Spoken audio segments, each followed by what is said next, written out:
वंदे मातरम।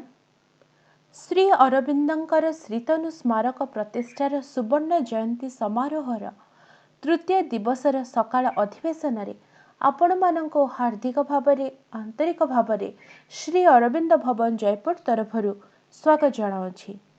कार्यक्रम आरंभ मंत्र उच्चारण पूर्वक मांकर दिव्य उपस्थिति को आह्वान करवा। संतोषी अप्पा को अनुरोध करुछि मंत्र उच्चारण करिवे। अप्पा।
ध्यान और प्रार्थना पाठ करने निमंते कोटपाड़ उषाराणी अप्पा को अनुरोध करुछि।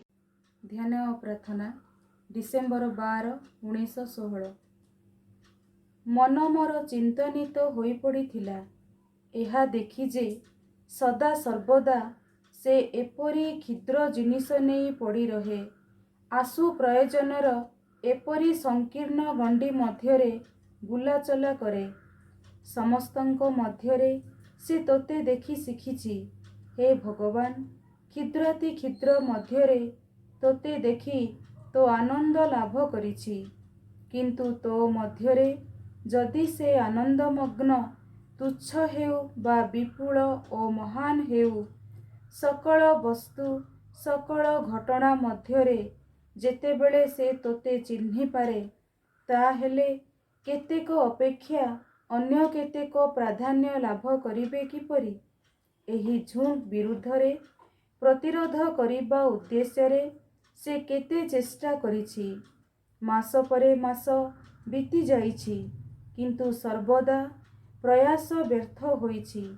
ଏହା ହିଁ କ'ଣ ତାର କାରଣ ଯେ ତୋ ଇଚ୍ଛା ହିଁ ହେଲା ଏପରି ହେଉ, ନା ମନ ପକ୍ଷରେ ଅନ୍ୟ ପ୍ରକାର ହେବା ଅସମ୍ଭବ?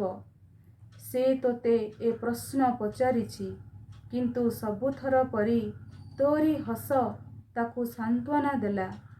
କିନ୍ତୁ ସୁସ୍ପଷ୍ଟ ଉତ୍ତର କିଛି ଶୁଣାଗଲା ନାହିଁ। ବର୍ତ୍ତମାନ ଏ ମନ ପକ୍ଷରେ କ୍ଷୁଦ୍ରତମ ଜିନିଷ ମଧ୍ୟ ଅତଳ ରହସ୍ୟମୟ ହୋଇ ଉଠିଛି। ପ୍ରତ୍ୟେକ ବସ୍ତୁ ନିତ୍ୟ ନୂତନ ଆଶ୍ଚର୍ଯ୍ୟର କାରଣ ହୋଇ ଉଠିଛି। ମା ସଭାପତିଙ୍କର ସ୍ୱାଗତ ସମ୍ଭାଷଣକୁ ପ୍ରସ୍ତୁତ କରିବା ନିମନ୍ତେ ଆଜିର କାର୍ଯ୍ୟକ୍ରମର ସଭାପତି ଶ୍ରୀମତୀ ଗାୟତ୍ରୀ ମିଶ୍ର ଅପାଙ୍କୁ ଅନୁରୋଧ କରୁଛି। ଅପା। କରୁଣାମୟୀ ମା, ପରମ ପ୍ରଭୁ ଶ୍ରୀ ଅରବିନ୍ଦ ଅନଲାଇନ୍ ପାଠଚକ୍ରରେ ଯୋଗ ଦେଇଥିବା ମାତୃ ସନ୍ତାନମାନଙ୍କୁ ମୋର ଆନ୍ତରିକ ପ୍ରଣାମ। ଶ୍ରୀ ଅରବିନ୍ଦ ଭବନ ଜୟପୁରଠାରେ ଶ୍ରୀ ଅରବିନ୍ଦଙ୍କ ପବିତ୍ର ଦେହାଂଶ ପ୍ରତିଷ୍ଠାର ସୁବର୍ଣ୍ଣ ଜୟନ୍ତୀ ଉପଲକ୍ଷେ ଆଜିର ଏହି ସ୍ୱତନ୍ତ୍ର ମହିଳା ପାଠଚକ୍ର ସମ୍ମିଳନୀର ଆୟୋଜନ। ଗତ 3 ଦିନ ହେଲା ଅର୍ଥାତ୍ ଡିସେମ୍ବର 5 ତାରିଖ ପ୍ରଭୁଙ୍କ ମହାପ୍ରୟାଣ ଦିବସଠାରୁ ଆରମ୍ଭ ହୋଇଛି ଏହି କାର୍ଯ୍ୟକ୍ରମ। ଆଜି ତୃତୀୟ ଦିନରେ ମହିଳା ପାଠଚକ୍ରର ଆୟୋଜନ। ମା ଓ ପରମ ପ୍ରଭୁଙ୍କ ଦିବ୍ୟ ଉପସ୍ଥିତିରେ ଏ କାର୍ଯ୍ୟକ୍ରମ ପରିଚାଳିତ ହେଉଥିବାରୁ ମା ଓ ପ୍ରଭୁଙ୍କ ପାଖରେ ମୋର ଆନ୍ତରିକ ପ୍ରଣାମ ଓ କୃତଜ୍ଞତା। ଆଜିର ମୁଖ୍ୟ ବକ୍ତା ସୁଜାତାପତି ଆମର ପ୍ରିୟ ମେରି ଅପାଙ୍କୁ ଏହି ପାଠଚକ୍ରକୁ ସ୍ୱାଗତ କରୁଛି। ମେରି ଅପା ଆମ ସମସ୍ତଙ୍କର ଅତି ପରିଚିତ। ତାଙ୍କର ହସ ହସ ମୁହଁ ଓ ମଧୁର ବାକ୍ୟ ଆଳାପ ଆମ ସମସ୍ତଙ୍କ ହୃଦୟକୁ ସ୍ପର୍ଶ କରିଥାଏ। ଶ୍ରୀ ଅରବିନ୍ଦ ଆନ୍ତର୍ଜାତିକ ଶିକ୍ଷା କେନ୍ଦ୍ରରେ ଶିକ୍ଷାପ୍ରାପ୍ତ କରିଥିବା ମେରି ଅପା ନିଜ ଜୀବନକୁ ଓ ନିଜର ପରିବାରକୁ ମା ଓ ପ୍ରଭୁଙ୍କ ଆଦର୍ଶରେ ବଞ୍ଚିବାର ଅଭିପ୍ସା ରଖିଛନ୍ତି। ଆଜିର ଆଲୋଚ୍ୟ ବିଷୟ ହେଉଛି ଭବିଷ୍ୟତ ପ୍ରସ୍ତୁତି ପଥେ ନାରୀ ଓ ପୁରୁଷ ମଧ୍ୟରେ ସମ୍ପର୍କ ଓ ସମନ୍ୱୟ। ପ୍ରଭୁ କହିଛନ୍ତି, ଏ ପୃଥିବୀରେ ଦିନେ ସ୍ୱର୍ଗରାଜ୍ୟ ପ୍ରତିଷ୍ଠିତ ହେବ ଓ ମନୁଷ୍ୟ ଦିବ୍ୟ ମାନବରେ ପରିଣତ ହେବ। ପୁରାତନ କାଳରେ ମନୁଷ୍ୟ ଭଗବାନଙ୍କୁ ପାଇବାକୁ ହେଲେ ଘର ପରିବାର ଛାଡ଼ି ଜଙ୍ଗଲରେ ରହି ତପସ୍ୟା କରୁଥିଲା। କିନ୍ତୁ ପୂର୍ଣ୍ଣଯୋଗ ହେଉଛି ଗୃହୀଠାରୁ ଆରମ୍ଭ କରି ସନ୍ନ୍ୟାସୀ ପର୍ଯ୍ୟନ୍ତ ସମସ୍ତଙ୍କ ପାଇଁ। ଘରେ ରହି ସମସ୍ତ କାର୍ଯ୍ୟ ମାଙ୍କ ସେବା ଭାବେ କରି ମାଙ୍କ ପାଖରେ ସବୁକିଛି ସମର୍ପଣ କରି ଆମେ ଏ ରାସ୍ତାରେ ଚାଲି ଯାଇପାରିବା। ମା କହିଛନ୍ତି, ପୁରୁଷ ଓ ନାରୀ ପରସ୍ପର ପ୍ରତି 3ଟି ବଣ୍ଡେଜ୍ ରହିଛି। ସେହି ବଣ୍ଡେଜ୍ ଗୁଡ଼ିକ ହେଉଛି ପୁରୁଷ ପ୍ରତି ତାର ଶକ୍ତି ପ୍ରତି ଆକର୍ଷଣ ଅନୁଭବ କରିବା, ଗୃହୀ ଜୀବନ ଯାପନ କରିବାର ବାସନା ଓ ନିରାପତ୍ତା ଲାଭ କରିବାର ବାସନା, ମାତୃତ୍ୱ ପ୍ରତି ଆସକ୍ତି। ପୁରୁଷର ନାରୀ ପ୍ରତି ବଣ୍ଡେଜ୍ ହେଉଛି ଅଧିକାରୀ ହୋଇ ରହିବାର ଭାବନା, କ୍ଷମତା ପ୍ରତି ଆସକ୍ତି, ଯୌନ ସମ୍ପର୍କ ରଖିବା ପାଇଁ ଇଚ୍ଛା, ବୈବାହିକ ଜୀବନରେ କ୍ଷୁଦ୍ର ଆରାମ ଲାଗି ଲାଳସା। ତେଣୁ ମା କହିଲେ, ତୁମକୁ ପ୍ରଥମେ ଭୁଲିବାକୁ ହେବ ତୁମେ ନାରୀ କି ପୁରୁଷ। ନାରୀ ଓ ପୁରୁଷ ଗୋଟିଏ ମୁଦ୍ରାର ଦୁଇ ପାର୍ଶ୍ୱ ପରି। ଗୋଟିଏ ଗାଈକୁ ଯଦି ଗୋଟିଏ ଖୁଣ୍ଟରେ ବାନ୍ଧି ଦିଆଯାଏ, ତେବେ ସେ ତା ଚାରିପାଖରେ ହିଁ ଘୁରୁଥିବ। ସେହିପରି ପୁରୁଷ ଓ ନାରୀ ଯଦି ଏହି ବଣ୍ଡେଜ୍ ଭିତରେ ରହିବେ, ତେବେ କେହି ଅଗ୍ରଗତି କରିପାରିବେ ନାହିଁ। ତେଣୁ ଏହି ବଣ୍ଡେଜରୁ ମୁକ୍ତ ହୋଇ ନାରୀ ଓ ପୁରୁଷ କିପରି ଭବିଷ୍ୟତ ଅଭିମୁଖେ ଲମ୍ଫ ପ୍ରଦାନ କରି ପ୍ରଭୁଙ୍କ କଥାକୁ ସାକାର କରିବେ, ଚାଲ ମେରୀ ଅପାଙ୍କ ଠାରୁ ବିସ୍ତୃତ ଭାବରେ ଶୁଣିବା ଓ ଆମ ଜୀବନରେ ପ୍ରୟୋଗ କରି ଉପକୃତ ହେବା। ତେଣୁ ଏହି ବଣ୍ଡେଜରୁ ମୁକ୍ତ ହୋଇ ନାରୀ ଓ ପୁରୁଷ କିପରି ଭବିଷ୍ୟତ ଅଭିମୁଖେ ଲମ୍ଫ ପ୍ରଦାନ କରି ପ୍ରଭୁଙ୍କ କଥାକୁ ସାକାର କରିବେ, ଚାଲ ମେରୀ ଅପାଙ୍କ ଠାରୁ ବିସ୍ତୃତ ଭାବରେ ଶୁଣିବା ଓ ଆମ ଜୀବନରେ ପ୍ରୟୋଗ କରି ଉପକୃତ ହେବା। ମେରୀ ଅପାଙ୍କୁ ସ୍ୱାଗତ ଜଣାଉଛି। ମେରୀ ଅପା, ଆପଣଙ୍କ ବକ୍ତବ୍ୟ ରଖନ୍ତୁ। ସମସ୍ତଙ୍କୁ ପୁଣି ସ୍ୱାଗତ। ବନ୍ଦେ ମାତରମ୍। ଆଜିର ଆଲୋଚନାର ଆଲୋଚ୍ୟ ବିଷୟବସ୍ତୁ ହେଉଛି ଭବିଷ୍ୟତ ପ୍ରସ୍ତୁତି ପଥେ ନାରୀ ଓ ପୁରୁଷର ସମ୍ପର୍କ ଓ ସମନ୍ୱୟ। ଏ ସମ୍ପର୍କରେ ଆଲୋଚନା କରିବା ପାଇଁ ସମସ୍ତଙ୍କ ପ୍ରିୟ ମେରୀ ଅପାଙ୍କୁ ଅନୁରୋଧ କରୁଛି। ଶ୍ରୀମାତା ଶରଣମ୍ ମମ, ଶ୍ରୀ ଅରବିନ୍ଦ ଶରଣମ୍ ମମ। ସମସ୍ତଙ୍କ ଅନ୍ତରରେ ଉପସ୍ଥିତ ସେହି ପରମଙ୍କୁ ମୋର ପ୍ରଣାମ। ଆଜିକୁ 50 ବର୍ଷ ତଳେ କୋରାପୁଟ ଜିଲ୍ଲାର ଜୟପୁର ସ୍ଥିତ ଶ୍ରୀ ଅରବିନ୍ଦ ଭବନ ଠାରେ ଶ୍ରୀ ଅରବିନ୍ଦଙ୍କର ପବିତ୍ର ଦେହାଂଶ ସ୍ଥାପନ କରାଯାଇଥିଲା। ଏହା ଥିଲା ଆମ ପାଇଁ ପରମ ସୌଭାଗ୍ୟର ବିଷୟ। ଆମେ ଆଜି ତାର ସୁବର୍ଣ୍ଣ ଜୟନ୍ତୀ ପାଳନ କରୁଛେ। ପଣ୍ଡିଚେରୀରେ ପ୍ରଭୁଙ୍କ ସମାଧିରେ ଖୋଦିତ ହୋଇଥିବା ମାଙ୍କ ବାଣୀକୁ ଆମେ ଆଜି ଦିନରେ ଅଧିକରୁ ଅଧିକ ହୃଦୟଙ୍ଗମ କରିବାକୁ ଚେଷ୍ଟା କରିବା। କ୍ରମ ବିବର୍ତ୍ତନ ଧାରାରେ ପୃଥିବୀ ଯେତେବେଳେ ଏକ ଯୁଗ ସନ୍ଧିକ୍ଷଣ ମୋଡ଼ରେ ଆସି ପହଞ୍ଚିଥିଲା, ମନର ବିକାଶ ଏକ ଚରମ ଅବସ୍ଥା ପ୍ରାପ୍ତ କରିବା ସଙ୍ଗେ ସଙ୍ଗେ ନୈତିକତା ଭୁଷୁଡ଼ି ପଡ଼ିଲା ଏବଂ ଚତୁର୍ଦିଗ ଅନ୍ୟାୟ, ଅତ୍ୟାଚାର, ହିଂସା, କ୍ରୋଧ, କାମନା, ବାସନା ଇତ୍ୟାଦି ବୃଦ୍ଧି ପାଇବାକୁ ଲାଗିଲା। ମନୁଷ୍ୟ କିଂ କର୍ତ୍ତବ୍ୟ ମୂଢ଼ ପାଲଟିଗଲା। ସେତେବେଳେ ପ୍ରଭୁ ଶ୍ରୀ ଅରବିନ୍ଦ ଓ ଦିବ୍ୟ ଜନନୀ ମା ଦୟା ପରବଶ ହୋଇ ତାଙ୍କ ଦିବ୍ୟ ସ୍ୱରୂପକୁ ଛାଡ଼ି ମନୁଷ୍ୟ ଶରୀର ଧାରଣ କରି ଏ ଧରା ପୃଷ୍ଠରେ ଜନ୍ମଗ୍ରହଣ କଲେ। ମନୁଷ୍ୟକୁ ଦୁଃଖ, ଯନ୍ତ୍ରଣା, ରୋଗ, ବାର୍ଦ୍ଧକ୍ୟ, ମୃତ୍ୟୁରୁ ମୁକ୍ତ କରାଇବା ପାଇଁ ଏହି ମର ଶରୀରରେ କେତେ କଷ୍ଟ, କେତେ ଯନ୍ତ୍ରଣା ସହିଛନ୍ତି, କେତେ ସଂଘର୍ଷ କରିଛନ୍ତି, କେତେ ସଂକଳ୍ପ କରିଛନ୍ତି ଏବଂ ତୀବ୍ର ତପସ୍ୟା ଦ୍ୱାରା ଅତି ମାନସ ଶକ୍ତିକୁ ପ୍ରଭୁ 1950 ମସିହା ଡିସେମ୍ବର 5 ତାରିଖରେ ନିଜ ଶରୀରରେ ଓହ୍ଲାଇ ଶରୀର ତ୍ୟାଗ କରିଛନ୍ତି। କିନ୍ତୁ ଏକ ନୂତନ ଜଗତ, ଏକ ନୂତନ ଜାତି, ନୂତନ ମାନବ ଜାତି ପାଇଁ ଏକ ଆଧାର ପ୍ରସ୍ତୁତ ହୋଇଗଲା ଏବଂ ସେହି ଶକ୍ତିକୁ ମା 1956 ମସିହା ଫେବୃଆରୀ ମାସ 29 ତାରିଖରେ ପୃଥିବୀରେ କାର୍ଯ୍ୟ କରିବାକୁ ଛାଡ଼ିଲେ ଏବଂ ଏପ୍ରିଲ ମାସରେ ବାଣୀ ଦେଲେ, Lord, thou hast willed and I execute. A new light breaks upon the earth. A new world is born. The things that were promised are fulfilled. ତାପରେ ମା ନିଜେ ଏହି ରୂପାନ୍ତର କାର୍ଯ୍ୟକୁ ବିଭିନ୍ନ ସ୍ତରରେ ଜଡ଼, ନିଶ୍ଚେତନା, ପ୍ରକୃତି, କୋଷ ଏପରି ବିଭିନ୍ନ ସ୍ତରରେ ସେ କାର୍ଯ୍ୟ କରି ଚାଲିଲେ ଏବଂ ଆମ ପାଇଁ ରାସ୍ତା ଆହୁରି ସହଜ କରିଦେଲେ। କିନ୍ତୁ ତା ପାଇଁ ତାଙ୍କୁ କେତେ ଯେ କଷ୍ଟ ସହିବାକୁ ପଡ଼ିଛି ତାହା ମନୁଷ୍ୟ ସହଜେ ଚିନ୍ତା ବି କରିପାରିବନି। ତେଣୁ ଶ୍ରୀ ଅରବିନ୍ଦଙ୍କ ସମାଧି ଦିବସର ବାଣୀର ପ୍ରଥମ ଧାଡ଼ି ଏବଂ ଶେଷ ଧାଡ଼ିକୁ ସଦା ସ୍ମରଣ ରଖି ତାକୁ ହିଁ ଆମ ଆଧ୍ୟାତ୍ମ ଜୀବନର ପାଥେୟ କରିବା। ପ୍ରଥମ ଧାଡ଼ିଟି ମା କହିଲେ, two thee who has been the material envelope of our master, to thee our infinite gratitude. ତେଣୁ ତାଙ୍କ ପ୍ରତି ଅସୀମ କୃତଜ୍ଞତା ରହିବା ଦରକାର।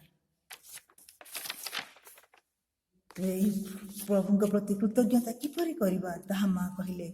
ଉପାୟରେ ମା ବାଣୀ ଦେଲେ, to express our gratitude to Shri Aurobindo we can do nothing better than to be a living demonstration of his teaching. ତେଣୁ ଆମକୁ ଭଗବାନଙ୍କ ପ୍ରତି କୃତଜ୍ଞ ରହିବାକୁ ପଡ଼ିବ ସବୁବେଳେ ଏବଂ ସବୁ ସମୟରେ, ସବୁବେଳେ ମନେ ରଖିବା ସେ କେତେ ଆମ ପାଇଁ କରିଯାଇଛନ୍ତି। ତାପରେ ଶେଷ ଧାଡ଼ିରେ କହିଲେ, we implore that we may never forget even for a moment all we owe to thee. आमे गोटे भी क्षण पाई जेपरी भूली न जाओ जे आमे तुम निकटरे केते ऋणी। जी जहा पाखे ऋणी थाए जेकोसी प्रकार से ऋण सुझीबा चेष्टा करे, किंतु भगवान को ऋण सुझीबा सामर्थ्य कौन मनुष्यर बा काहे, किंतु एतिकी जे आमे निरंतर आस्पृह करिपारिबा जे माँ प्रभु जेते कष्ट स्वीकार करी आम पई जो पथ निर्माण करिसंती, जो लक्ष्य आम सम्मुखरे रखिसंती, ता पई आमे जेपरि निजको प्रस्तुत करिबा एवं तांकर यथार्थ संतान हेई परिबा। जो माने ए नूतन जगत रे स्थान पाइबा पई निष्ठापर भाव चेष्टा करिया पई प्रस्तुत मां सेही माननको आमंत्रण जणाई घोषणा कले।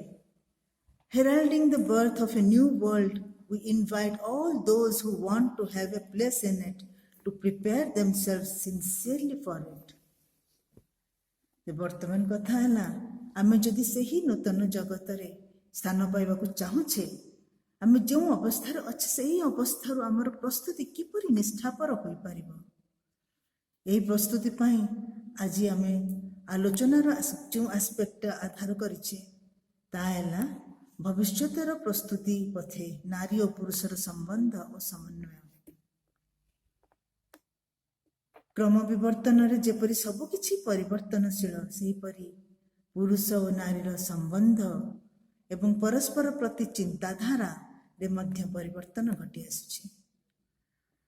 जो नूतन मानव जाति बा मानवर भविष्यत कथा प्रभु कहिछंती तार शरीर हेबो सेक्सलेस, अर्थात पुरुषर किंबा नारीर शरीर गठन से नथिबो, ता किंतु हेइथिबो सौंदर्यमय, उज्ज्वल, फ्लेक्सिबल बा नमनीय एक दिव्य शरीर। तेणु जे पर्यंत रूपांतर न होइछि आमको ता पई निजको प्रस्तुत करबाको हेबो। अतीत एक स्टेपिंग स्टोन हेई पारे किंतु पुनरावृत्ति नुहे, कारण अतीत रे जहाँ सब घटी जाइछि सेथिरे नारीर पुरुषर जो सब संपर्क थिला ताहा किपरि परिवर्तन होइछि आमे जदि इतिहास को उन्मोचन करिबा आमे देखि परिबा। अतीत रे एपरि जुग थिला नारीर पातिव्रत्य धर्म ही थिला प्रधान। सत्य तांको सतीत्वर प्रशक्ति बल रे त्रिदेव अर्थात ब्रह्मा विष्णु महेश्वर जेतेबेले तांको सतीत्व परीक्षा करबा को आसीथिले से मानक तीनोटी शिशुरे परिवर्तन परिणत कर दे पारिथिले। सेपरि वृंदावती थिले राक्षस राजा जलंधरंकर पत्नी, तांको सतीत्वर प्रभाव रे जलंधर सुरक्षित थिले। शिवंक संगे जेतेबेले तांकर युद्ध हैला जलंधरंकर, शिवंकर कौनसी अस्त्र तांको क्षति करी पहुंचई पारला नहीं। तेणु विष्णु जलंधरंक रूप रे आसी वृंदावती को स्पर्श करने मात्रे तांको सतीत्व नष्ट हो जाइथिला एवं सही क्षणी सही मुहूर्त रे युद्ध क्षेत्र रे जलंधर धराशय्या रे टळी पड़िथिले। पुराण रे एपरि अनेक दृष्टांत रहिछि, पुराण रे एपरि अनेक दृष्टांत रहिछि। सेहीपरि पुरुष मध्य नारी को सम्मान देउथिला, नारी जेपरि पतिव्रत्य धर्म ग्रहण करथिला सेपरि पुरुष मध्य नारी को सम्मान देउथिला, नारी को देवी बा माँ बोली संबोधन करुथिला, नारी को आद्यशक्तिर अंश भावे ज्ञान करुथिला। यह विशेष करी भारत रे ही देखा जाउथिला, कारण भारत हैला भगवानंकर निर्वाचित कार्यक्षेत्र प्रचलित चतुर्युग पई। तेणु भारतीय रक्त रे रहिछि आध्यात्मिकता। ए देशर परंपरा, ए देशर आदर्श संस्कृति सबुर भित्ति हैला आध्यात्मिकता। किंतु कालक्रमे नारी को अबला और दुर्बला मन कराला, ताको पुरुष मानक सुख स्वच्छंद्य एवं भोगविलासर वस्तु करागला। चारिकांथ भितर से बंदी हुई रहिला, स्वाधीनतार स्वाद जानी पारला नहीं। आध्यात्मिक मार्ग रे मध्य तांको प्रति अवहेला देखागला। बरं कई नारी को नरकर द्वार बोली घोषणा कले, किंतु यथार्थ रे यह निर्भर करुथिला पुरुषर दृष्टिकोण उपरे। से नारी को जो रूप रे देखुथिला ତାର ଫଳାଫଳ ମଧ୍ୟ ସେଇ ଭାବରେ ହିଁ ତାକୁ ଭୋଗ କରିବାକୁ ପଡ଼ୁଥିଲା। ଏହି ପରାଧୀନର ଅବସ୍ଥାକୁ ନାରୀ ବି ବିନା କିଛି ପ୍ରତିବାଦରେ ସ୍ୱୀକାର କରିନେଇଥିଲା। କାରଣ ଯେଉଁ କଥା ତୁମକୁ ବାରମ୍ବାର କୁହାଯିବ ଚେତନାରେ ତାହା ପ୍ରବେଶ କରିଯିବ। ଯଦି ଗୋଟିଏ ପିଲାକୁ ଆମେ ବାରମ୍ବାର କହୁଥିବା ଯେ ତୁ ମୂର୍ଖ, ତୁ କିଛି କରିପାରିବୁନି, ତୁ କିଛି ଜାଣିନୁ, ଏପରି ବାରମ୍ବାର କହିବା ଦ୍ୱାରା ତା ଚେତନାରେ ପ୍ରତିଷ୍ଠିତ ହୋଇଯାଏ ଯେ ହଁ, ମୁଁ ମୂର୍ଖ, ମୋ ଦ୍ୱାରା କିଛି ହେବନି। ସେହିପରି ନାରୀମାନେ ବି ନିଜକୁ ଦୁର୍ବଳ ମନେ କଲେ ଏବଂ ଘରର ଚାରିକାନ୍ଥକୁ ସ୍ୱଇଚ୍ଛାରେ ସ୍ୱୀକାର କରିନେଲେ। ମୂଳତଃ ତାଙ୍କର କାର୍ଯ୍ୟ ହେଲା ଚାରିଟି ରୂପରେ: କନ୍ୟା, ଭଗିନୀ, ଜାୟା ଓ ଜନନୀ। ସେମାନେ ଘର ଭିତରେ ରହି ଏକ ପତିବ୍ରତ୍ୟ ଧର୍ମ ପାଳନ କରୁଥିଲେ। ପତି, ପୁତ୍ର, କନ୍ୟାଙ୍କ ମଙ୍ଗଳ ପାଇଁ ବିଭିନ୍ନ ବ୍ରତ ଉପାସ ନିଷ୍ଠାର ସହ କରୁଥିଲେ ଏବଂ ଯେଉଁ ଦେବାଦେବୀଙ୍କର ଉପାସନା କରନ୍ତି ତାଙ୍କର ମହାତ୍ମ୍ୟ ବ୍ରାହ୍ମଣ ଯେତେବେଳେ ପଢ଼େ ସେମାନେ ମନ ଦେଇ ଶୁଣନ୍ତି ଏବଂ ସରଳ ଭାବେ ତାକୁ ବିଶ୍ୱାସ କରନ୍ତି। ବିଶ୍ୱାସର ଯେ ଅମୋଘ ଶକ୍ତି ଥାଏ, ସେ ଯୋଗୁଁ ତାଙ୍କ ମନୋବାଞ୍ଛା ମଧ୍ୟ ପୂରଣ ହୁଏ ଏବଂ ବିଶ୍ୱାସ ଆହୁରି ବଢ଼େ। କନ୍ୟାମାନେ ମଧ୍ୟ ପିଲାଦିନୁ ସେହି ସଂସ୍କାର ପାଇଥାନ୍ତି। ମା' ମାନଙ୍କର ଉତ୍ତମ ପ୍ରଭାବ ସେତେବେଳେ ସବୁ ତାଙ୍କ ସନ୍ତାନମାନଙ୍କ ଉପରେ ପଡ଼ିଥାଏ, ସମାଜ ଉପରେ ପଡ଼ିଥାଏ। କିନ୍ତୁ ସମୟକ୍ରମେ କିଛି ନାରୀ ଏ ବନ୍ଧନରୁ ବାହାରି ସ୍ୱାଧୀନ ଭାବେ କିଛି କରିବାକୁ ଚାହିଁଲେ ଓ ନୂତନ ପଦକ୍ଷେପ ନେବାକୁ ଚାହିଁଲେ। ଆମେ ଜାଣିଛେ, ଇତିହାସ କହୁଛି ଯିଏ ବି କିଛି ନୂତନ କରିବାକୁ ଚାହିଁଛି, ସେ ପୁରୁଷ ହେଉ ବା ନାରୀ ହେଉ, ନୂତନ କିଛି ଆବିଷ୍କାର ବି କରିବାକୁ ଚାହିଁଛି ବା କରିଛି, ତାକୁ ସମାଜ ଘୋର ଦଣ୍ଡ ବିଧାନ କରିଛି। ଜିସସ୍, ସୋକ୍ରେଟ୍ସ ଇତ୍ୟାଦିଙ୍କ କଥା ମଧ୍ୟ ଆମେ ଜାଣିଛେ। ଯେପରି 15th ସେଞ୍ଚୁରୀରେ ଫ୍ରାନ୍ସର ଏକ କୃଷକ କନ୍ୟା ଜେନ୍ ଆର୍କ, ଯାହାକୁ ଜୋନ୍ ଅଫ୍ ଆର୍କ ନାମରେ ଆମେ ଜାଣିଛେ, ତାଙ୍କ ମା ଇସାବେଲ ରୋମେ ଜଣେ ଧାର୍ମିକ ମହିଳା ଥିଲେ। ଇସାବେଲ କ'ଣ କରୁଥିଲେ, ସେ ଜୋନ୍କୁ ସାନବେଳୁ ସବୁ ରିଲିଜିୟସ୍ ସ୍କ୍ରିପ୍ଚର ପଢ଼ି ଶୁଣାନ୍ତି ଏବଂ ବୁଝାନ୍ତି। 13 ବର୍ଷ ବୟସରୁ ଜୋନ୍ ଦୈବୀବାଣୀ ଶୁଣିବାକୁ ପାଇଲେ ଏବଂ ତାଙ୍କୁ ଯେତେବେଳେ 16 ବର୍ଷ, ସେତେବେଳେ ତାଙ୍କ ପିତା ତାଙ୍କ ପାଇଁ ଏକ ବିବାହ ପ୍ରସ୍ତାବ ଆଣିଲେ ଏବଂ ବିବାହ କରିବାକୁ ବାଧ୍ୟ କଲେ। କିନ୍ତୁ ଜୋନ୍ ସେତେବେଳେ ପୁରା ଜିଦ୍ରେ ଅଟଳ ରହିଲେ ଯେ ସେ ବିବାହ କରିବେନି ଏବଂ କୌଣସି ମତେ ସେ ସମସ୍ତଙ୍କୁ କନଭିନ୍ସ ମଧ୍ୟ କରିପାରିଥିଲେ। କାରଣ ସେତେବେଳେ ଫ୍ରାନ୍ସ ଓ ଇଂଲଣ୍ଡ ମଧ୍ୟରେ ଯୁଦ୍ଧ ଲାଗି ରହିଥିଲା ଏବଂ ତାଙ୍କ ଅନ୍ତର ପ୍ରେରଣା ଆସିଲା ଏବଂ ମନରେ ଏକ ଦୃଢ଼ ବିଶ୍ୱାସ ଥିଲା ଯେ ଭଗବାନ ତାଙ୍କୁ ବାଛିଛନ୍ତି ଅନେକ ବର୍ଷରୁ ଚାଲିଥିବା ଯୁଦ୍ଧରେ ଫ୍ରାନ୍ସକୁ ବିଜୟ ଆଣିବା ପାଇଁ। ଅନେକ ଅପୋଜିସନ୍ ଭିତର ଦେଇ ସେତେବେଳେ ସେ ରାଜା ଚାର୍ଲସ ବା ଚାର୍ଲସ 7ଙ୍କୁ କନଭିନ୍ସ କରିପାରିଲେ ଏବଂ ନିଜେ 17 ବର୍ଷ ବୟସର ଜୋନ୍ ପୁରୁଷ ବେଶ ଧାରଣ କରି ଫ୍ରେଞ୍ଚ ଆର୍ମିର ନେତୃତ୍ୱ ନେଇ ଫ୍ରାନ୍ସକୁ ବିଜୟ ଆଣିପାରିଥିଲେ।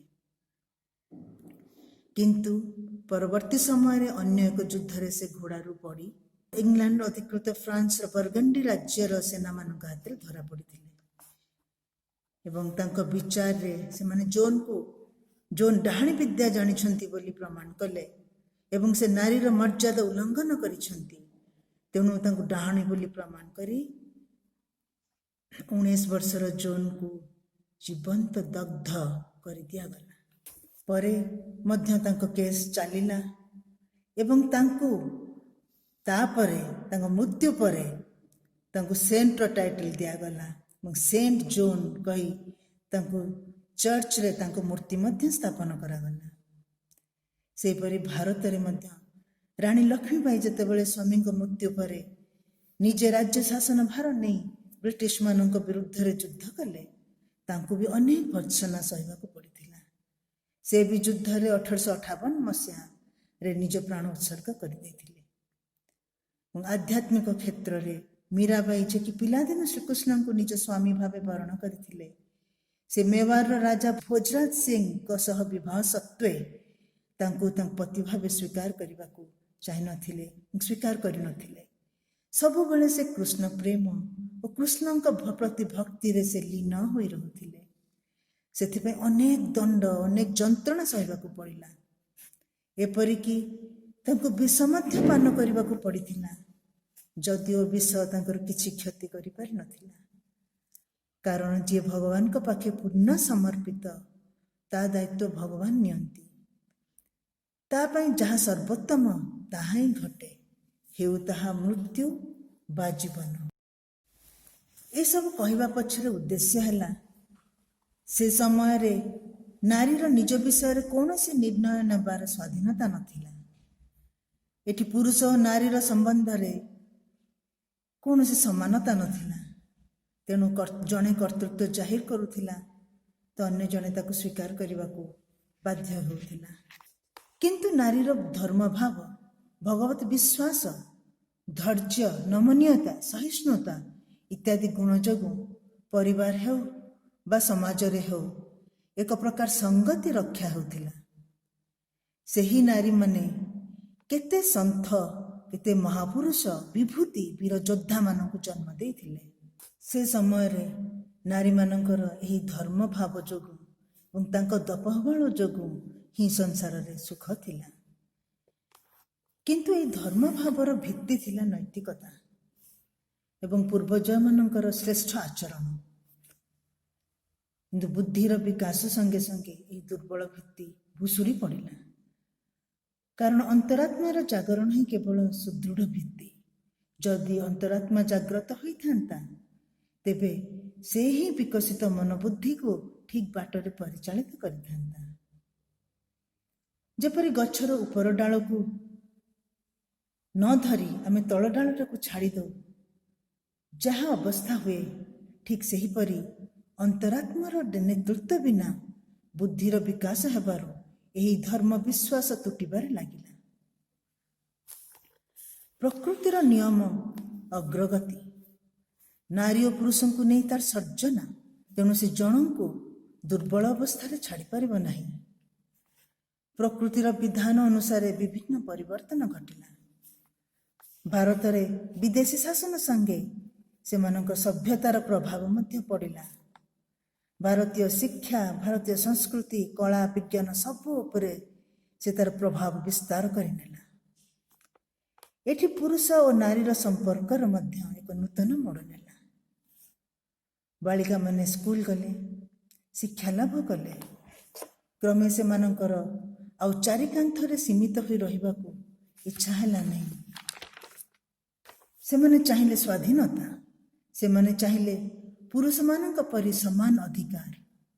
ପୁରୁଷ ଓ ନାରୀ ଭିତରେ ଥିବା ସାମାଜିକ ପାର୍ଥକ୍ୟକୁ ଭାଙ୍ଗିବା ପାଇଁ ସ୍ୱର ଉତ୍ତୋଳନ କେବଳ କଲେ ନାହିଁ, କାର୍ଯ୍ୟରେ ମଧ୍ୟ ତାକୁ ପ୍ରମାଣ କରି ଦେଖାଇଲେ। ପୁରୁଷ ଯାହା ଯାହା କରିପାରୁଛି, ସବୁ କ୍ଷେତ୍ରରେ ନାରୀ ମଧ୍ୟ ସେସବୁ ହାସଲ କରିପାରିଲା।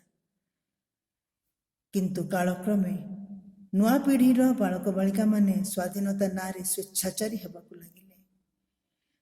ତାଙ୍କ ମା, ଜେଜେମାମାନଙ୍କ ଧର୍ମ ଆଚରଣକୁ ସେମାନେ ଅନ୍ଧବିଶ୍ୱାସ ବୋଲି କହିଲେ, ତାକୁ ବିରୋଧ କଲେ, ତାକୁ କ୍ରିଟିସାଇଜ କଲେ ଏବଂ ସଂସାରରେ କ୍ରମେ ଧର୍ମ ନାଶ ହେଲା ଏବଂ ଅଧର୍ମ ବୃଦ୍ଧି ପାଇଲା। ନାରୀମାନଙ୍କ ତପଶକ୍ତି, ଯାହା ପାଇଁ ସଂସାରରେ ସୁଖ ସମୃଦ୍ଧି ଥିଲା, ସେମାନଙ୍କ ତପଶକ୍ତି ହ୍ରାସ ହେବା ଦ୍ୱାରା ଭାରତ ତଥା ଜଗତର ପତନ ଘଟିଲା। ଅଧର୍ମ, ଅନ୍ୟାୟ, ଅତ୍ୟାଚାର ଇତ୍ୟାଦି ବୃଦ୍ଧି ପାଇଲା। ଗୋଟିଏ ଯୁଗର ଯେତେବେଳେ ଅବସାନ ଘଟେ, ଘୋର ବିଶୃଙ୍ଖଳା ଦେଖାଦିଏ ଏବଂ ସେଠି ଭଗବାନ ହସ୍ତକ୍ଷେପ କରନ୍ତି।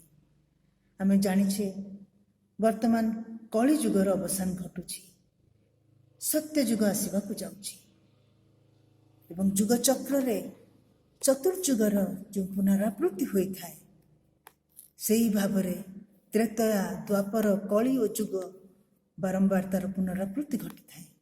କିନ୍ତୁ ବର୍ତ୍ତମାନ ଅତିମାନସ ଶକ୍ତି ପୃଥିବୀ ପୃଷ୍ଠରେ ସ୍ଥାୟୀ ଭାବେ କାର୍ଯ୍ୟ କରିବା ପରେ ଯେଉଁ ସତ୍ୟଯୁଗ ଆସିବ, ତାହା ହେବ ସ୍ଥାୟୀ। ସ୍ଥାୟୀ ଭାବେ ପ୍ରତିଷ୍ଠା ହେବ ସତ୍ୟଯୁଗ। ଏହା ହିଁ ହେଉଛି ଆମ ଭବିଷ୍ୟତ। ତେଣୁ ସେହି ଯୁଗ ପାଇଁ ଯେଉଁମାନେ ପ୍ରସ୍ତୁତ ହେବେ, ତାଙ୍କ ମନ, ପ୍ରାଣ ଓ ଶରୀର ଦିବ୍ୟ ତତ୍ତ୍ୱରେ ରୂପାନ୍ତରିତ ହେବ ଏବଂ ସେମାନେ ହିଁ ହେବେ ଅତିମାନବ। କିନ୍ତୁ ଏହି ନୂତନ ଭବିଷ୍ୟତ ପାଇଁ ପୁରୁଷ ଓ ନାରୀ ଉଭୟଙ୍କର ସମାନ ଭୂମିକା ରହିଛି। ତ ତା ପାଇଁ ପ୍ରସ୍ତୁତ ହେବାକୁ ହେଲେ ଆମକୁ କ'ଣ କରିବାକୁ ହେବ? ପ୍ରଥମେ ଆମକୁ ମୁଁ ନାରୀ କିମ୍ବା ମୁଁ ପୁରୁଷ ଏ ଅନୁଭବର ଉର୍ଦ୍ଧ୍ୱକୁ ଉଠିବାକୁ ପଡ଼ିବ। ମା କହିଲେ, for God sake can't you forget that you are a girl or a boy and try to become a human being? ଭଗବାନଙ୍କ ଦ୍ୱାଇ ଦେଇ କହୁଛି, ତୁମେ କ'ଣ ଭୁଲି ପାରୁନାହ ଯେ ତୁମେ ଏକ ବାଳକ, ପୁଅ କିମ୍ବା ଝିଅ, ଏବଂ କେବଳ ଗୋଟେ ମନୁଷ୍ୟ ହେବାକୁ ଚେଷ୍ଟା କର। ମାଙ୍କୁ ଯେତେବେଳେ ପଚରାଗଲା ଥରେ ନୂତନ ଜୀବନ ପାଇଁ ନାରୀ ଓ ପୁରୁଷଙ୍କ ଭୂମିକା କ'ଣ ଏବଂ କେଉଁ ପ୍ରକାର ସମ୍ପର୍କ ତାଙ୍କ ମଧ୍ୟରେ ରହିବା ଉଚିତ, ମା କହିଲେ, why make distinction between the two? They are both human beings trying to become fit instruments for the divine work. Above questions of sex, caste, creed, and nationality, they are all children of the same infinite mother and aspirants to the one and eternal Godhead. ତେବେ ଆମର ଏକମାତ୍ର ପରିଚୟ ହେଲା ଆମେ ମାଙ୍କ ସନ୍ତାନ। ତେଣୁ ଏହି ପାର୍ଥକ୍ୟ ବୋଧକୁ ଆମ ଚେତନାରୁ ବହିଷ୍କୃତ କରିବାକୁ ହେବ। କାରଣ ଅତିମାନସ ଶରୀର ହେବ ସେକ୍ସଲେସ୍। ଶ୍ରୀ ଅରବିନ୍ଦଙ୍କ ଶବ୍ଦରେ the supramental body will be mortal and sexless, that is no procreation. ଆମକୁ ଚେତନା ସ୍ତରରେ ଏହି ପ୍ରସ୍ତୁତି ଆଣିବାକୁ ହେବ। ତାପରେ ଆମକୁ ଆମ ଲକ୍ଷ୍ୟ ପ୍ରତି ସଦା ସଚେତନ ରହିବାକୁ ହେବ। ମୁହୂର୍ତ୍ତକ ପାଇଁ ବି ଆମେ ଯେପରି ଭୁଲି ନ ଯାଉ ଆମ ଲକ୍ଷ୍ୟକୁ। କାରଣ ଆମେ ଯେହେତୁ ପଶୁଠୁ ମଣିଷକୁ ବିବର୍ତ୍ତିତ ହୋଇଛୁ, ମା କହିଲେ, ମଣିଷ ତାର ବାହ୍ୟ ପ୍ରକୃତିରେ ଏବେ ବି ପଶୁ ହୋଇ ଅଛି, ଅଭ୍ୟାସ ପ୍ରବୃତ୍ତିରେ ବି ସେ ପଶୁ ହିଁ ଅଛି। ତେଣୁ ପ୍ରତି ମୁହୂର୍ତ୍ତରେ ଆମର ନିମ୍ନ ପ୍ରବୃତ୍ତି ଅଭ୍ୟାସ ଆମକୁ ଲକ୍ଷ୍ୟ ଠାରୁ ଟାଣି ନେବାକୁ ଚେଷ୍ଟା କରୁଛି। ତେଣୁ ଯେଉଁମାନେ ଲକ୍ଷ୍ୟ ଦିଗରେ ସିଧା ସିଧା ଯିବାକୁ ଚାହିଁବେ ସେମାନେ ପୂର୍ଣ୍ଣ ରୂପେ ସାଧନା କରିବେ ଏବଂ ସେମାନଙ୍କୁ ଅଖଣ୍ଡ ବ୍ରହ୍ମଚର୍ଯ୍ୟ ପାଳନ କରିବାକୁ ହେବ। ମାଙ୍କ ଶବ୍ଦରେ every sexual act is a step towards death. The sexual act is always followed by a longer or shorter period of unconsciousness that opens the door to all kinds of influences and causes a fall in consciousness. But if one wants to prepare oneself for the supramental life, one must never allow one's consciousness to slip into laxity and inconscience under the pretext of pleasure or even of rest and relaxation.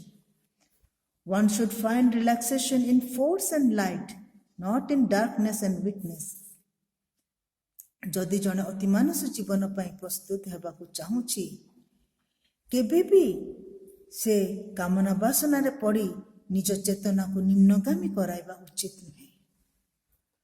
ବେଳେବେଳେ ମଣିଷ relaxation ପାଇଁ ନିମ୍ନତର କାର୍ଯ୍ୟରେ ଲିପ୍ତ ରହିଯାଏ। ମା କହିଲେ, ତୁମେ ଶକ୍ତି ଓ ଜ୍ୟୋତିରେ relax ପାଇବାକୁ ଚେଷ୍ଟା କର, ଅନ୍ଧକାର ଓ ଦୁର୍ବଳତା ଭିତରେ ନୁହେଁ। ପ୍ରକୃତି ସୃଷ୍ଟିକୁ ଆଗକୁ ନେବା ପାଇଁ ଏପର୍ଯ୍ୟନ୍ତ ପଶୁ ଉପାୟରେ ରିପ୍ରଡକ୍ସନ ସିଷ୍ଟମ ସୃଷ୍ଟି କରିଛି। ତା ପାଇଁ ସ୍ୱତଃସ୍ଫୂର୍ତ୍ତ ଭାବେ ଏବଂ ସର୍ଟେନ୍ ଏଜ୍ରେ ଉଭୟଙ୍କ ପ୍ରତି ଆକର୍ଷିତ ହୋଇଯାଇଥାନ୍ତି। ତେଣୁ ଏଥିରେ ଗୋଟେ ସଂଯମ ଆଣିବା ପାଇଁ ବିବାହ ପ୍ରଥା ଦ୍ୱାରା ହିଁ ତାର ସଂଯମ ଅଣାହେଲା। ଏବଂ କିନ୍ତୁ ବର୍ତ୍ତମାନ ସମୟ ଆସିଛି ପୂର୍ଣ୍ଣ ରୂପେ ସଂଯମ ଆମକୁ ଆଣିବାକୁ ହେବ। କାରଣ ବ୍ରହ୍ମଚର୍ଯ୍ୟ ନଷ୍ଟ ଦ୍ୱାରା ଯେଉଁ ଶକ୍ତି କ୍ଷୟ ହୁଏ ତାକୁ ସଂରକ୍ଷିତ କରିବାକୁ ହେବ ଏବଂ ସେହି ଶକ୍ତି ଆଣିଦେବ ଜ୍ଞାନ, ସୌନ୍ଦର୍ଯ୍ୟ ଏବଂ ଶକ୍ତି ଭଗବତ କାର୍ଯ୍ୟ ପାଇଁ ଏବଂ ଚେତନାକୁ ଉର୍ଦ୍ଧ୍ୱଗାମୀ କରାଇବ। ଶରୀର ରୂପାନ୍ତର ପାଇଁ ବ୍ରହ୍ମଚର୍ଯ୍ୟ ପାଳନ ଅନିବାର୍ଯ୍ୟ। ତେବେ ଏଠି ଅନେକ ଲୋକଙ୍କର ପ୍ରଶ୍ନ ଉଠେ, ତେବେ ଯେଉଁମାନେ ବିବାହ କରିଛନ୍ତି ସେମାନେ ତେବେ କ'ଣ କରିବା ଉଚିତ? ତେଣୁ ବାବାଜୀ ମହାରାଜ କହିଲେ, ଯେଉଁ ମୁହୂର୍ତ୍ତରୁ ତୁମେ ସଚେତନ ହେଲ ସେହି ମୁହୂର୍ତ୍ତରୁ ସେହି ଅଭ୍ୟାସ ଆରମ୍ଭ କରିଦେବା ଉଚିତ। ଆମେ ଦେଖିବା ଯେପରି ସବୁକିଛି ପରିବର୍ତ୍ତନଶୀଳ, ଏହି ରିପ୍ରୋଡକ୍ଟିଭ ପଦ୍ଧତିର ମଧ୍ୟ ପରିବର୍ତ୍ତନ ଆସିବ। ଯେଉଁ ପାଶବିକ ପ୍ରଣାଳୀରେ ଏପର୍ଯ୍ୟନ୍ତ ଆମେ ସନ୍ତୁଷ୍ଟ ହୋଇ ରହିଛୁ ସେ ପର୍ଯ୍ୟନ୍ତ आमे जेपर्यंत संतुष्ट हो रहीचु से पर्यंत कौन सी नूतन पद्धति को ग्रहण करने सामर्थ्य मध्य आम भीतर आसबनी। यार ये जो नूतन उपाय रिप्रोडक्शन रो आमे एग्जाम्पल भी आमे अतीत देखीछे। जीशुଙ୍କ माँ मेरी को वर्जिन मेरी बोली कहुए कहीं कारण से ही पाशविक पद्धति बिना जीसस को जन्म देते। भारत रे सेपरी कुंती माद्री अंजना दृष्टांत रही। पांडु धृतराष्ट्र विदुर इत्यादि जन्म वृत्तांत आम जाचे। भारत रे एपरी अनेक अनेक अनेक दृष्टांत रही। तेणु आम पुराणा को जदि रिजेक्ट कले प्रकृतिर नूतन दिग ही खोल कि जेपर्यंत से समय आसीनी आमको ब्रह्मचर्यर अभ्यास करने को ही हेब। वैवाहिक जीवन में यह कष्टकर हो पारे जदि कौन सी कारण यह पालन करिबारे बाधा आसुछि आमे माँ को जनाइले माँ को निकट प्रार्थना कले दृढ़ भाव अभिप्सा कले एवं आम चाहिबाटा जदि आंतरिक होइथिबो तापाई बाट निश्चय खोलिबो। किंतु विवाह न करी अखंड ब्रह्मचर्य पालन करी साधना करिबारे जो अग्रगति होइथांता विवाह करी संसार दायित्व नहीं यह करने द्वारा ताहा विलंब हेब। तेणु माँ श्री अरविंद कहले marriage is a terrible bondage. यह भी कहले जो मैंने साधना करने को चाहती आध्यात्मिक रास्ता रे जो मैंने चलुछंती तांको पे आमे केबे भी ए मैरिज बा विवाह एडवाइस करू कारण साधना पथरे यह एक विराट बॉन्डेज एक विराट बंधन। किंतु जेहेतु एपर्यंत पुरुष स्त्री उभय उभयंकर दास होई रहिछंती तेणु ये मैरिज रो आकर्षण रो दुर्बलता को अतिक्रम करने कष्टकर होउछि। तेबे से दासत्व गुड़िक कौन माँ ताको बुझेबा को कहिछंती नारी पुरुष प्रति दास हबार तीनोटी कारण ताहेला पुरुष एवं तार शक्ति प्रति आकर्षण attraction towards male and strength परिवार एवं निजर सुरक्षा रो अभिलाष attraction for family and the security it gives मातृत्व पई आसक्ति अटैचमेंट फॉर मदरहुड। ठीक सही परी पुरुष मध्य नारी रो दासत्व स्वीकार करिथाय किपरि से चारोटी कारण रो ताहेला तार पोजेसिवनेस पई thirst for power and domination desire for sexual relation attachment to the little comforts and conveniences of married life। यही दासत्व ही विवाह पाई प्रोत्साहित करिथाए। तेणु ए डिजायर जदि आमे मुक्त हो जाऊ नारी और पुरुष मध्य केवल शारीरिक पार्थक्य व्यतीत अन्य किसी पार्थक्य प्रायतः रहिबनी। तेबे माँ को पचरा है what is the true significance of marriage. माँ कहले it has hardly any true significance it is a social custom for the perpetuation of the species. माँ अन्य एक स्थल कहले the whole idea of marriage is amusing because I consider the thing childish. कारण रे माँ कहले एटा कहीं पिलालिया मत लगे ये मैरिज सिस्टमटा कारण मैरिज जो सेरेमनी और रिचुअल्स जो रहिबा द्वारा सामाजिक और आईनगत भावे उभय बांधी हो जाती। एत द्वारा कौन हुए जड़े जदि एकाठी रहिबा को न भी चाहिला से छाड़ी पारिबनी रहिबा को बाध्य होथिबो नहेले कौनसी हिंसात्मक घटना घटिबो बा घटनार आश्रय नब। जदि एई नियम से मान को ऊपर ये कस्टम द्वारा लदी दिया नहीं न जानता तेबे अनेक हिंसात्मक घटना को अवॉइड करि होंता। से मानको किछि लुचेबा को पड़ंतानी कि किछि निम्न कार्य करबा को पड़ंतानी परस्पर ठार भिन्न हबा पई। तबे आमे जानि छी प्रकृत रे ए सब केते ए सब घटना आजिकल केते देखा जाउछि आ समाज रे बहुत बेसी देखा गलानी। न्यूज खोली देले एपरी घटना आमे किछि ना किछि निश्चय देखिबा को पाइबा। तबे आमे जानिले जे किंतु यथार्थ मैरिज ए कस्टम बा रीति रे बंधा न थाए ताहा एक हाईएस्ट आइडियल ऊपर प्रकृत रे भित्ति होई करिथाए। तामे माँ श्रीरंग लेखा जदि पढ़िबा मे विषय अधिक रु अधिक स्पष्ट होई पारिबा। तापरे नारी और पुरुष निजर सामर्थ्य को जानिबा दरकार।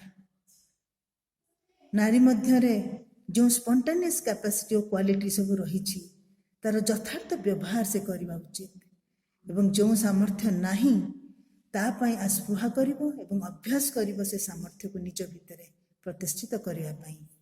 ଠିକ୍ ସେହିପରି ପୁରୁଷ ମଧ୍ୟରେ ମଧ୍ୟ ଯେଉଁ ସବୁ ସାମର୍ଥ୍ୟ ସ୍ୱତଃସ୍ଫୂର୍ତ୍ତ ଥାଏ ସେ ତାହାର ସଦ୍ବ୍ୟବହାର କରିବ ଏବଂ ଯେଉଁ ଗୁଣ ଗୁଡ଼ିକର ଅଭାବ ରହିଛି ତା ପାଇଁ ଆସ୍ପୃହା କରିବ ଏବଂ ନେଚରରେ ତାକୁ ପ୍ରତିଷ୍ଠିତ କରିବାକୁ ତା ପ୍ରକୃତି ମଧ୍ୟରେ ତାକୁ ପ୍ରତିଷ୍ଠିତ କରିବାକୁ ଅଭ୍ୟାସ କରିବ। ଏହାଦ୍ୱାରା ନାରୀ ଓ ପୁରୁଷ ମଧ୍ୟରେ ଅଭେଦ ରହିବନି। କାରଣ ପୂର୍ବରୁ ନାରୀମାନେ ଯେଉଁ କାର୍ଯ୍ୟ ନିଜ ଖୁସିରେ ବା ଆନନ୍ଦରେ କରୁଥିଲେ ତାହା ତାଙ୍କର ସ୍ୱଭାବଗତ ଥିଲା।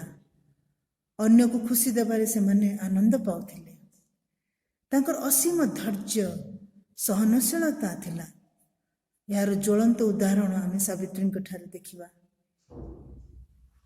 ଯେତେବେଳେ ସାବିତ୍ରୀ ଜାଣିଛନ୍ତି ଯେ ବିବାହର ବର୍ଷେ ପରେ ତାଙ୍କ ସ୍ୱାମୀଙ୍କର ମୃତ୍ୟୁ ହେବ, ବିବାହ ପରେ ଗୋଟିଏ ଗୋଟିଏ ଦିନ ଗଡ଼ିବା ସାଙ୍ଗରେ ତାଙ୍କ ଅନ୍ତରର ବେଦନା ବଢ଼ି ଚାଲିଛି। ସେ କାହାରିକୁ କିଛି ଏ ବିଷୟରେ ଜଣାଉନାହାନ୍ତି। ସେ ଯନ୍ତ୍ରଣାକୁ ନିଜ ଭିତରେ ଚାପି ଧରିଥାନ୍ତି, ବାହାରେ ଆଦୌ ପ୍ରକାଶ କରୁନଥାନ୍ତି। ତାଙ୍କ କଥାବାର୍ତ୍ତା ଚାଲିଚଳନ କେଉଁଥିରେ ବି ତାଙ୍କ ଅନ୍ତରର ଏ କଷ୍ଟ ବିଲକୁଲ ପ୍ରକାଶ ପାଉନଥାଏ। ଶ୍ରୀ ଅରବିନ୍ଦ ତାକୁ ବର୍ଣ୍ଣନା କରିଛନ୍ତି ବହୁତ ସୁନ୍ଦର ଭାବରେ। These she controlled, nothing was shown outside. She was still to them ଅର୍ଥ ଏଠି ତାଙ୍କ ଶାଶୁ ଶ୍ୱଶୁର। She was still to them the child they knew and loved, the sorrowing woman they saw not within. No change was in her beautiful motion seen, a worshipped empress all one's weed to serve. She made herself the diligent serf of all, nor spared the labor of broom and jar and well, or close gentle tending, or to heap the fire of altar and kitchen. No slight task allowed to others that her woman's strength might do. In all her acts a strange divinity shone. Into a simplest movement she could bring a oneness with earth's glowing robe of light, a lifting up of common acts by love.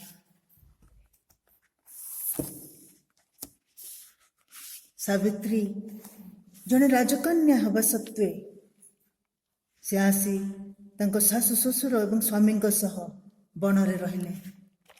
ଯଥାସମ୍ଭବ ତାଙ୍କ ଯଥାସାଧ୍ୟ ସତ୍ତ୍ୱେ ସବୁ କାର୍ଯ୍ୟ କଲେ। ସେ ଯେଉଁ କାର୍ଯ୍ୟ କରିପାରୁଥିଲେ ତାହା ସେ ଅନ୍ୟ କାହାରିକୁ କରିବାକୁ ଦେଉନଥିଲେ। ଝାଡ଼ୁ କରିବା, କୂଅରୁ ପାଣି କାଢ଼ିବା, ଚୁଲିରୁ ପାଉଁଶ କାଢ଼ିବା, ଚୁଲିରେ ନିଆଁ ଧରାଇବା, ବାସନ ଧୋଇବା ଇତ୍ୟାଦି। ଏବଂ ତାଙ୍କର ସବୁ ଆକ୍ସନ୍, ସବୁ କାର୍ଯ୍ୟକଳାପରେ ଦିବ୍ୟତ୍ୱ ପ୍ରେମ ପ୍ରକାଶ ପାଉଥିଲା। ତେଣୁ କେହି ବି ତାଙ୍କର ଅନ୍ତରରେ ଜମାଟ ବାନ୍ଧିଥିବା ଦୁଃଖକୁ ଦେଖିପାରୁନଥିଲେ। ସେଥିପାଇଁ କୁହାଗଲା ଦ ସରୋଇଂ ୱୁମେନ୍ ଦେ ସ ନଟ୍ ୱିଦିନ୍। ସେମାନେ କେବଳ ଜାଣିଥିଲେ ଯେ ସାବିତ୍ରୀ ତାଙ୍କର ସନ୍ତାନ, ଯାହାକୁ ସେମାନେ ବହୁତ ସ୍ନେହ କରୁଛନ୍ତି। ସାବିତ୍ରୀଙ୍କର ଏଇ ଯେଉଁ ସାମର୍ଥ୍ୟ ଆମେ ଦେଖିଲେ, ଏହା ହେଉଛି ଯଥାର୍ଥ ନାରୀର ସାମର୍ଥ୍ୟ। ସେହିପରି କିନ୍ତୁ କାଳକ୍ରମେ ଏଇ ଯେଉଁ ନାରୀର ସାମର୍ଥ୍ୟକୁ ସେ ଭୁଲି ଯାଉଛି ବା ପୁରୁଣା ସଂସ୍କାର ବୋଲି ହେୟ ମନେ କରୁଛି, ତାକୁ ନିଜ ଭିତରେ କିନ୍ତୁ ପୁନଃ ଜାଗ୍ରତ କରିବାକୁ ହେବ। ସେହିପରି ପୁରୁଷ ଭିତରେ ବି ତାର ଯେଉଁ ସବୁ ସ୍ପଣ୍ଟାନିୟସ୍ ସାମର୍ଥ୍ୟ ଶକ୍ତି ସବୁ ରହିଛି ସିଏ ତାକୁ ଦୁରୁପଯୋଗ କରୁଛି। କ୍ୟାରିୟର, ସକ୍ସେସ୍, ମନି ପଛରେ ଧାଉଁଛି, ଭୋଗ ବିଳାସରେ ନିଜର ଶକ୍ତିକୁ କ୍ଷୟ କରୁଛି। ଆମେ ଜାଣିଥିବା ପୁରାଣରେ ବା ରାମାୟଣରେ ଶ୍ରବଣ କୁମାର ନିଜ ଦୁଇ କାନ୍ଧରେ ନିଜ ଅନ୍ଧ ପିତାମାତାଙ୍କ ଭାର ବହନ କରି ତାଙ୍କୁ ତୀର୍ଥ ଦର୍ଶନ କରାଇଥିଲେ। ଏହା ଥିଲା ତାଙ୍କର ଶକ୍ତି, ପିତାମାତାଙ୍କ ପ୍ରତି ଭକ୍ତି ଓ ଧାର୍ମିକ ସ୍ୱଭାବର ନିଦର୍ଶନ। ଏସବୁ କିଛି ପୁରୁଷ ଭିତରେ ଘୋଡ଼େଇ ହୋଇ ରହିଛି, ତାକୁ ସେ ପୁଣି ସମ୍ମୁଖକୁ ଆଣିବ। କିନ୍ତୁ ସେତେବେଳେ ଧର୍ମର ଭିତ୍ତି ଥିଲା ନୈତିକତା, କିନ୍ତୁ ବର୍ତ୍ତମାନ ଆମେ ଯାହା କରିବା ତାହା ଆଧ୍ୟାତ୍ମିକତାକୁ ଭିତ୍ତି କରି ଅର୍ଥାତ୍ ଚୈତ୍ୟ ସତ୍ତା ଦ୍ୱାରା ପରିଚାଳିତ ହୋଇ ବର୍ତ୍ତମାନ ଆଧ୍ୟାତ୍ମିକତା ହେଲା କେବଳ ଆମେ ମାଙ୍କ ପାଇଁ ବଞ୍ଚି ଶିଖିବା, ମନ ପ୍ରାଣ ଶରୀରକୁ ଚୈତୀକରଣ କରିବା ପାଇଁ ଯଥେଷ୍ଟ ପ୍ରୟାସ କରିବା। ଯେତେବେଳେ ଚୈତ୍ୟ ସତ୍ତା ସହ ଆମେ ଆଇଡେଣ୍ଟିଫାଏଡ୍ ହୋଇଯିବା ସେତେବେଳେ ଆଉ ଏହି ପୃଥକ ବୋଧ ରହିବନି। ସେତେବେଳେ ବିଭିନ୍ନ ଶରୀରରେ ଏକ ହିଁ ଆତ୍ମାର ଅନୁଭବ ଆସିବ। ବର୍ତ୍ତମାନ ଆମର କାର୍ଯ୍ୟ ହେଲା ଆଗାମୀ ପିଢ଼ିକୁ ଏ ଆଡଭେଞ୍ଚର ପାଇଁ ପ୍ରସ୍ତୁତ କରାଇବା, ପିଲାଦିନୁ ତାଙ୍କୁ ଜୀବନର ଯଥାର୍ଥ ଲକ୍ଷ୍ୟ ବିଷୟରେ ସଚେତନ କରାଇବା ଏବଂ ଲକ୍ଷ୍ୟ ପଥରେ ଯିବା ପାଇଁ ତାଙ୍କୁ ଯଥେଷ୍ଟ ସ୍ୱାଧୀନତା ଦେବା। ଏବଂ ଶେଷରେ ଏତିକି କହିବି, ନାରୀ ପୁରୁଷର ଭେଦଭାବ ଭୁଲି ଆମେ କେବଳ ମାଙ୍କର ସନ୍ତାନ ହୋଇ ଉଠିବା। ସମସ୍ତେ ପରସ୍ପର ପ୍ରତି ଭଲ ପାଇବା, ସଦିଚ୍ଛା, କର୍ମର ଉପଯୁକ୍ତ ମନୋଭାବ ରଖି ମାଙ୍କ କାର୍ଯ୍ୟରେ ନିଜକୁ ଉତ୍ସର୍ଗୀକୃତ କରିବା। ରାସ୍ତାରେ ଯାହା ବାଧା ଆସିବ ମାଙ୍କୁ ସ୍ମରଣ କରି ମାଙ୍କ ଚରଣରେ ଅର୍ପଣ କରିବା। ନିରନ୍ତର ମାଙ୍କ ନାମ ଜପ କରିବା। ଜପ ଦ୍ୱାରା ବାଧା ବିପତ୍ତି ତ ଦୂର ହେବ, ତା ସାଙ୍ଗେ ଆମ ଚେତନାର ପ୍ୟୁରିଫାଏ ହେବ, ଆମ ପ୍ରକୃତିର ପରିବର୍ତ୍ତନ ଆଣିବ, ଯାହାକି ରୂପାନ୍ତର ପାଇଁ ଅନିବାର୍ଯ୍ୟ। ବନ୍ଦେ ମାତରମ୍। ମାତୃ ସଙ୍ଗୀତ ଗାନ ସହ ଆଜିର କାର୍ଯ୍ୟକ୍ରମକୁ ସମର୍ପିତ କରିବା ଦିବ୍ୟ ଜନନୀଙ୍କର ପାଦପଦ୍ମରେ। ମାତୃ ସଙ୍ଗୀତ ଗାନ କରିବା ନିମନ୍ତେ ବାଲିମେଳାର ଶ୍ରୀମତୀ କୁଞ୍ଜଲତା ଦଳେଇ ଅପାଙ୍କୁ ଅନୁରୋଧ କରୁଛି। ସତରେ ମା କେତେ ମୋତେ ଭଲ ପାଉଛ, ସତରେ ମା କେତେ ମୋତେ ଭଲ ପାଉଛ, ଭୁଲି ଯିବି କାଳେ ତୁମରି ନାମକୁ, ବାଧା ବିପତ୍ତି କି ଖଞ୍ଜି ଦେଇଛ ମା'ଙ୍କୁ କେତେ ନିଜର କରି ନେଇଛ, ମା'ଙ୍କୁ କେତେ ନିଜର କରି ନେଇଛ। ଜନମ ପରେ ମରଣ ଆସେ ଓହ୍ଲାଇ, ମରଣ ପରେ ଜନମ ନିଏ କୋଳେଇ, ଅନ୍ଧାର ଆଲୁଅରେ ମିଛ ଜୀବନ, ସଂସାର ସୁଖକୁ ଖୋଜି ବିତାଏ ଦିନ, ଜନମ ପରେ ମରଣ ଆସେ ଓହ୍ଲାଇ, ମରଣ ପରେ ଜନମ ନିଏ କୋଳେଇ, ଅନ୍ଧାର ଆଲୁଅରେ ମିଛ ଜୀବନ,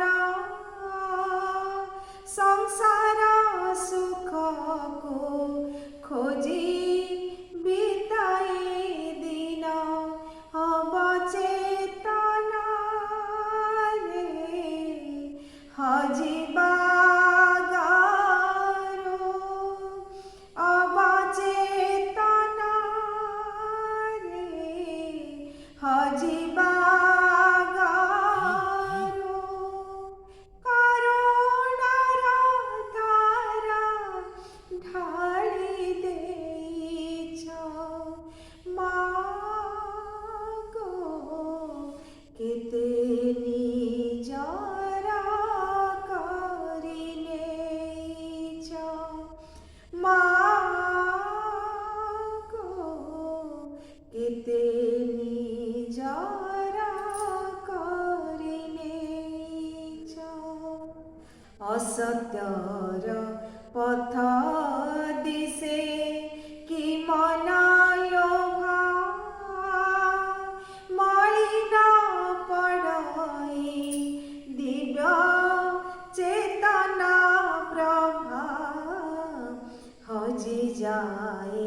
ମଜିଯାଏ ଏ ମନ ପ୍ରାଣ ଆଦିବ୍ୟ ଶକ୍ତି ବାନ୍ଧେ ମାୟା ବନ୍ଧନ ଅସତ୍ୟର ପଥ ଦିଶେ କି ମନ ଲୋଭ ମଳିନ ପଡ଼ଇ ଦିବ୍ୟ ଚେତନା ପ୍ରଭା ହଜିଯାଏ ମଜିଯାଏ ଏ ମନ ପ୍ରାଣ ଦିବ୍ୟ ଶକ୍ତି ବାନ୍ଧେ ମାୟା ବନ୍ଧନ ନିଜ ସତ୍ତା ନିଜେ ଭୁଲିବା ଗାର ନିଜ ସତ୍ତା ନିଜେ ଭୁଲିବା ଗାର ପଣାତି ତୁମାର ତୋଳି ଧରିଛ ମାଗୋ କେତେ ନିଜର କରି ନେଇଛ ମାଗୋ କେତେ ନିଜର କରି ନେଇଛ ସତରେ ମା କେତେ ମୋତେ ଭଲ ପାଉଛ ଭୁଲି ଯିବି କାଳେ ତୁମରି ନାମକୁ ବାଧା ବିପତ୍ତି କି ଖଞ୍ଜି ଦେଇଛ ମାଗୋ କେତେ ନିଜର କରି ନେଇଛ ମାଗୋ